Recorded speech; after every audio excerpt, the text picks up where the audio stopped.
Who is Storm Leroy? Wow, okay, that's a great question. I'm Storm Leroy, I'm from Brooklyn, New York. I've been in real estate for over 20 years. I worked for the telephone company. My ambition, I've really been inspired to do other things throughout my life. You know, I've always been motivated to be an entrepreneur.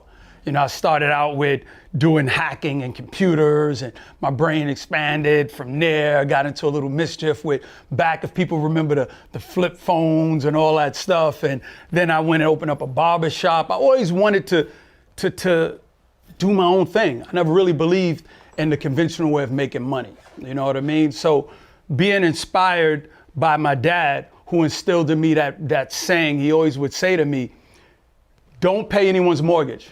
Don't pay anyone's mortgage, right? And even though we didn't own our own house, he still understood the value of home ownership, right? And the reason why we didn't own our own home is because my dad came from the South.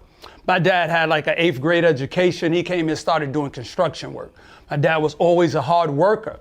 So we moved here to Brooklyn. He was back in the days, there was times when people would stand outside, just like how they would do at Home Depot to try to get jobs. My dad would be out there at the job sites. So my dad was real strong. In Brooklyn, there's a hospital called Woodhall. So he was standing out there. He ended up getting a job working Woodhall to do the construction building this hospital, right? So at the time of building this hospital, he would always come home and tell me, take my boots off, take my boots off. So I had 8 brothers. It was 8 of us. It was 10 of us in total.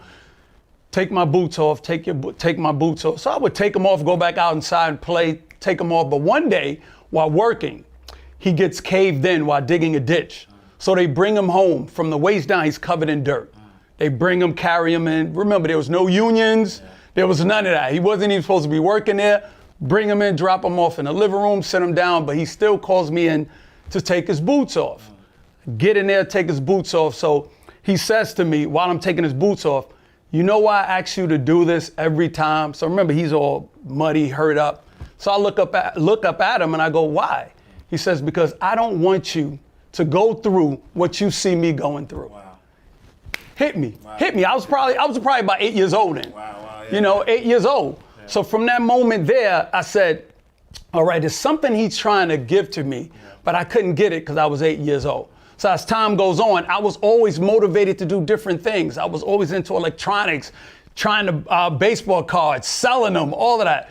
So now let me fast forward a little bit more. I got into the phase where I said to myself, you know what? Now it's time for me to start working. I wanted to make my own money, so I went packing bags, local stores, doing my thing, move a little bit faster. I get my own apartment. So now it hits me. I start paying rent for the first time. I said, yo, this don't feel good. Right. Something's wrong with this. Yeah. And he chose me to deliver this message in, not like either my brothers or sisters were inferior to me. It's just people had different, you know, you could sense that thing in some people. Yeah. Some are great artists, some entertain, some do this. I just was more business. Yeah. So once I got that first place, I said, I can't do this. I got to buy me a property. I have to buy me a property. So I got my first property in New York, in Brooklyn, 99, my first brownstone. Yeah. Got that for like $350,000. Now today, that building is worth $1.7 million. So, but when I got that building, there was a thing, they was giving everybody a mortgage who wanted one, right? So that was the easy part. But the game was, when you get a property, now you get a construction loan, take that construction loan for about 150, go buy you another brownstone, go buy you another. So that was the game we was doing. So I ended up buying another one and another one.